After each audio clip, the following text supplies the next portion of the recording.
Hi, hi, and welcome to the second episode of my new podcast, Understanding with Jonty.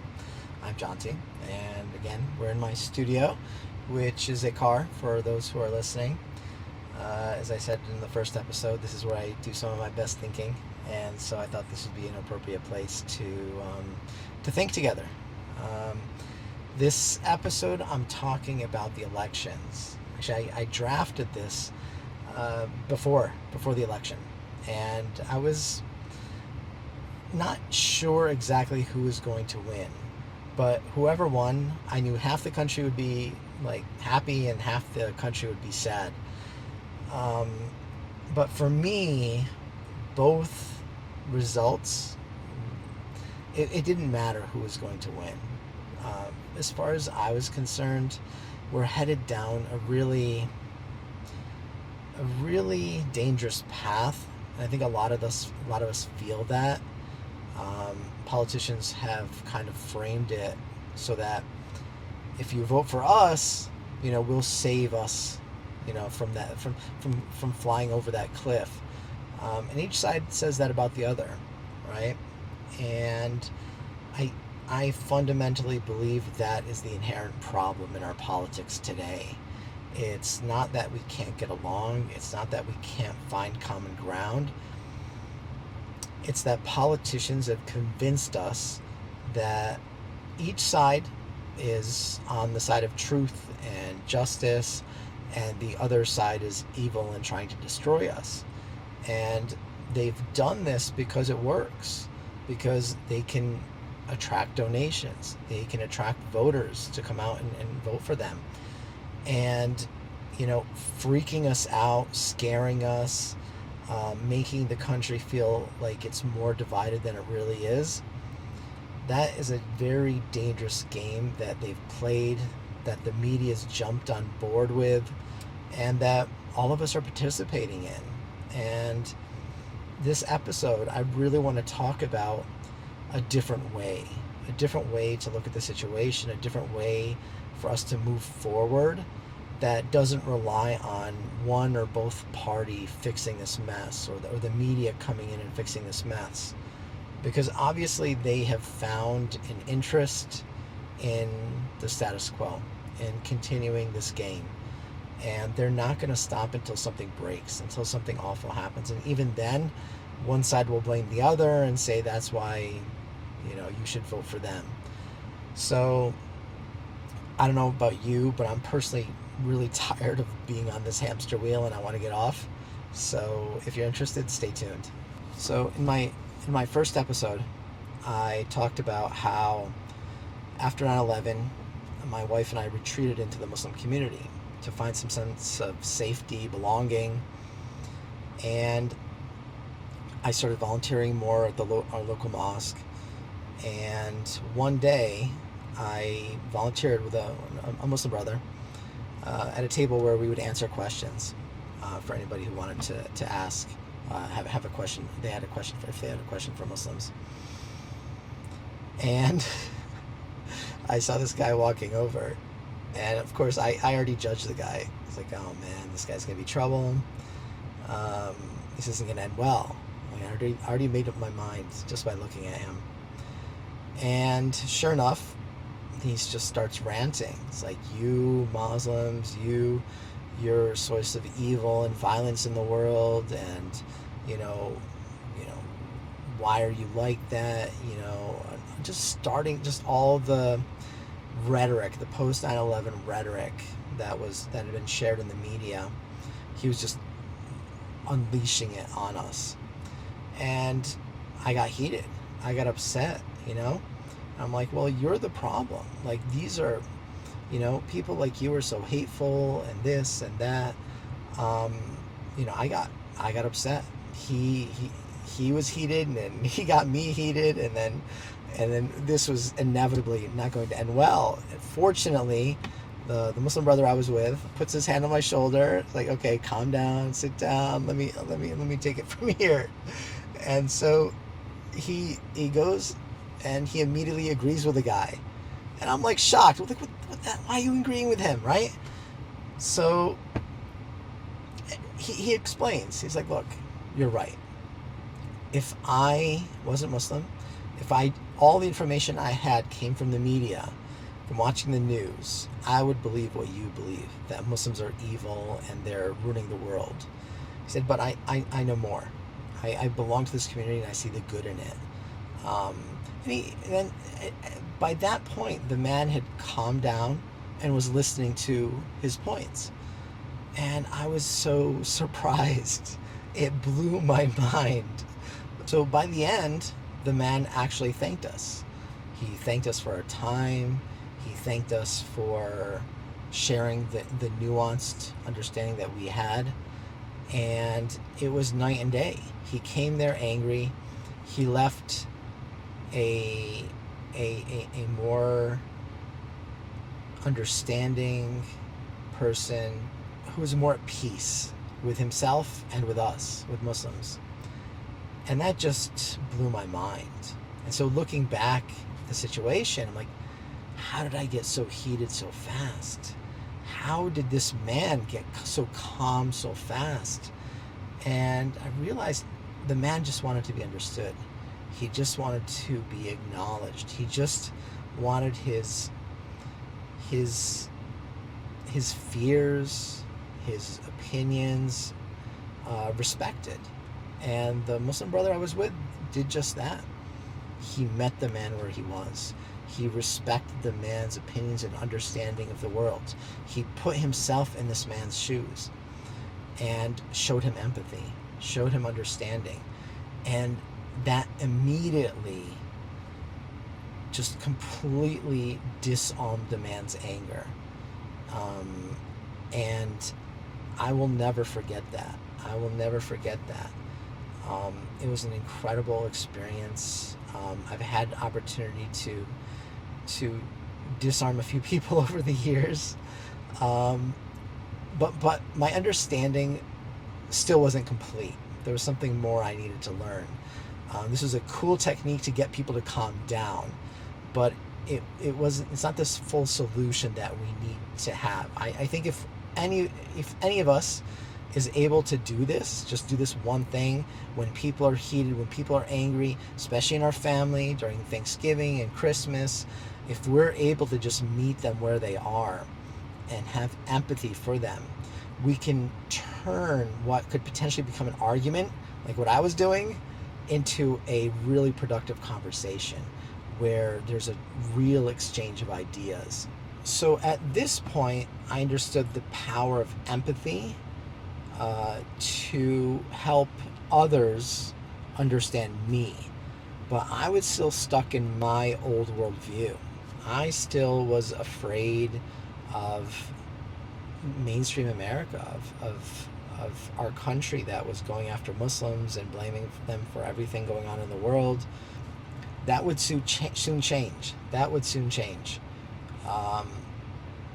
This is the point in my life where I moved back to upstate New York, and I enrolled my daughter in my old elementary school, and it was like going into enemy territory.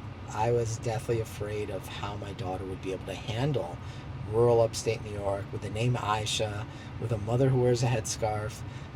Outwardly, we are Muslim, and we're going into an area of the country that's very conservative, very rural, very white, very Christian.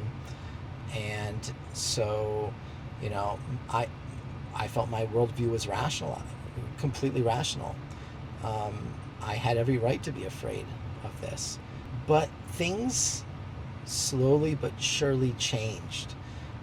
Even when I was registering my daughter, I explained to the receptionist that I had attended the school, and she kind of pulled this card out that had all my teachers' names, and she said that actually one of your teachers is here today.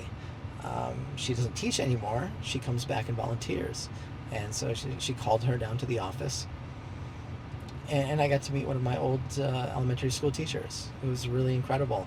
She was really kind and welcoming, and like almost immediately allayed any fears of prejudice that I had. the following year, my daughter actually ended up in her daughter-in-law's class, and that was an incredible experience as well. She was supportive. She took time to help my daughter deal with some difficulties she was dealing with at the time.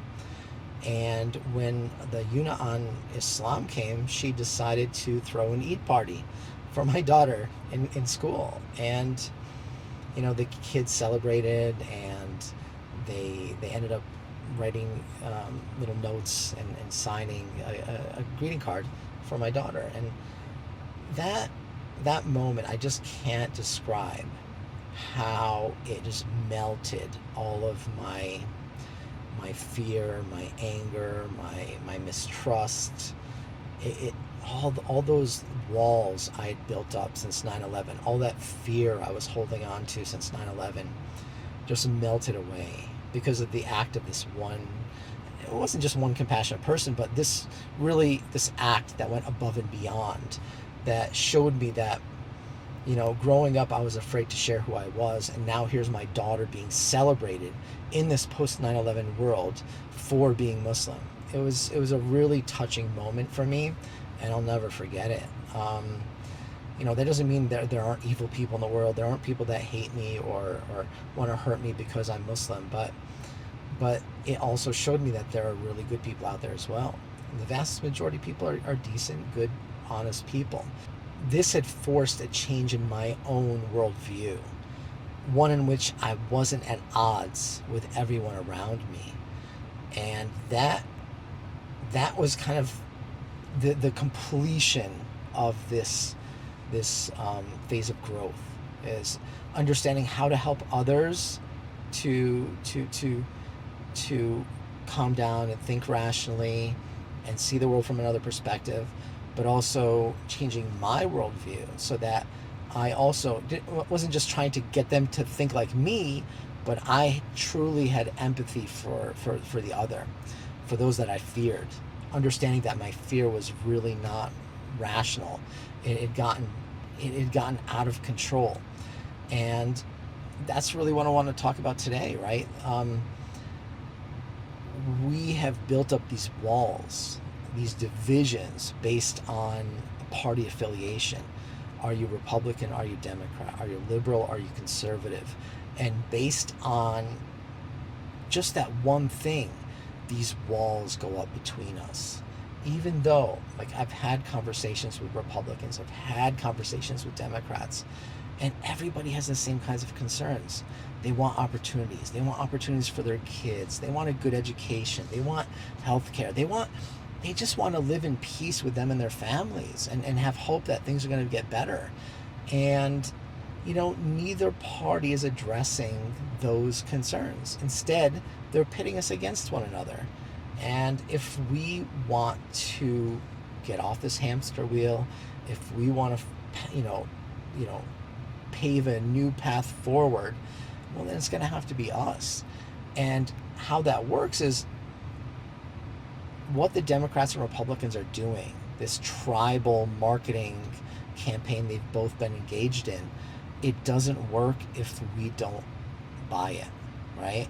If we have care and compassion for our fellow Americans, if we recognize that we truly do care about the same things, that we can find common ground, and that really the ones stopping us from achieving this are the very people we're electing into office, because they're more concerned about their party affiliation than they are about us, than they are about making things better, passing laws and passing legislation that makes our lives better. Once we realize that, we take away the power, and they can't manipulate us. It's a first step, and it's not a solution.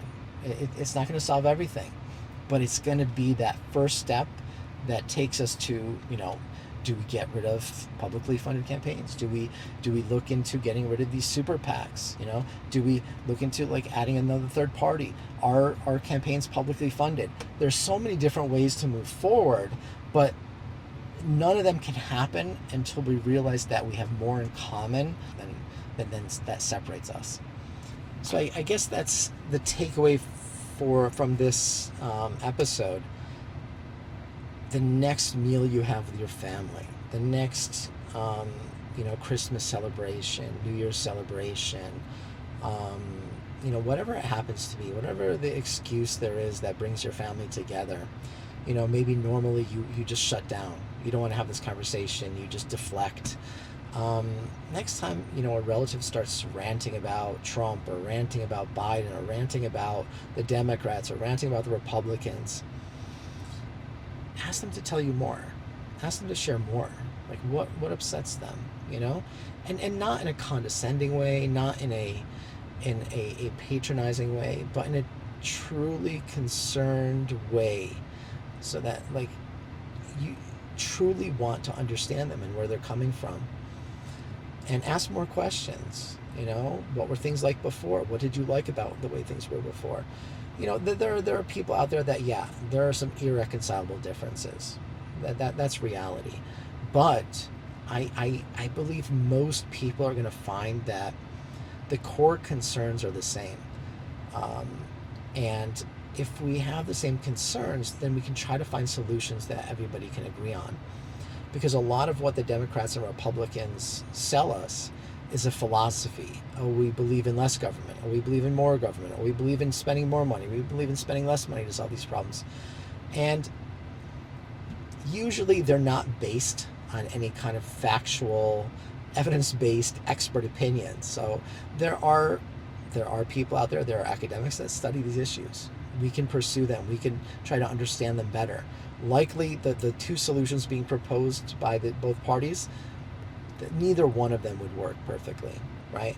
So I can almost guarantee you that any problem that exists in society, there is a third, a fourth, a fifth. There are numerous, if not infinite, solutions, and many of them we can agree on. We can find common ground with our relatives on. So, like I said, my takeaway from this one is, for all of us, for myself included, is to really try to have that conversation with people who have different opinions, and just empathize. You don't need a solution. It's just listening to them. And I guarantee you, the vast majority of people, if you just listen to them, they're not going to get heated. They're not going to get angry. They might be excitable. They might be, the energy level might go up because they're excited about talking about this subject that's so special to them. But they're not going to get angry at you. They're not going to start yelling and cursing. And but it's always bring them back to, what is it that bothers them? What is it that they're concerned? What solutions do they see? What were things like before? How were things better? Get them talking about the issues. Get them talking about,